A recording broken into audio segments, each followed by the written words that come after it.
अस्सलाम वालेकुम नाज़रीन, इस वीडियो क्लिप में आपको अगले 72 घंटे की मौसमी सूरत हाल के बारे में कुछ मालूमात दी जाती है। अगरचे गुज़श्ता रात को वस्ती पंजाब, जनूबी पंजाब यानी कि मुल्क के मुख्तलिफ हिस्सों में आंधी के साथ कहीं शदीद आंधी थी तो कहीं दरमियाने दर्जे की आंधी थी, तो आंधी के साथ बारिश हुई।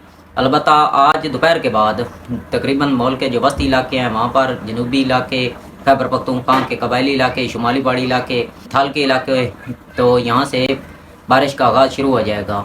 आज दोपहर के बाद जिन इलाकों में बारिश होने के इम्कान आते हैं उसमें झंग, सरगोदा, फैसलाबाद, टोबा, तो यहाँ पर अच्छी बारिश हो सकती है, जो तकरीबन 20 से 25 मिलीमीटर तक बारिश होने के इम्कान आते हैं। अलबत्ता जो शुमाली पहाड़ी इलाके और गिलगित के इलाके वहाँ पर तो तकरीबन 40 से 50 मिलीमीटर तक बारिश होने के इम्कान आते हैं।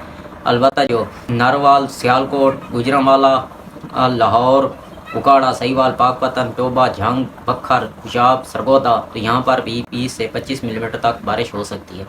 तो ये बारिश सिलसिला जनूबी पंजाब में भी कंटिन्यू करेगा, यानी कि सिंध के कुछ इलाकों और वस्ती बलूचिस्तान में भी आंधी के साथ कुछ हल्की फुल्की बारिश हो सकती है 3 से लेकर 6 के दरमियान। तो आंधी की बात करें तो मुल्तान, मुजफ्फरगढ़, खानेवाल, बिहाड़ी, जैसा कि आप मैप में देख रहे हैं, तो यहाँ पर शदीद आंधी चलने के इम्कान आते हैं। रहीम यार खान, राजनपुर, तो यहाँ पर शदीद आंधी चल सकती है। अलबत्ता जो दरमियाने दर्जे की आंधी है तकरीबन 50-60 किलोमीटर फी घंटे की रफ्तार से, तो वो जो लाहौर, जंग, पेशाब, बखर, लिया, बिगाई खान, तो यहाँ पर 55 से लेकर 60 किलोमीटर फी घंटे की रफ्तार से आंधी चलेगी।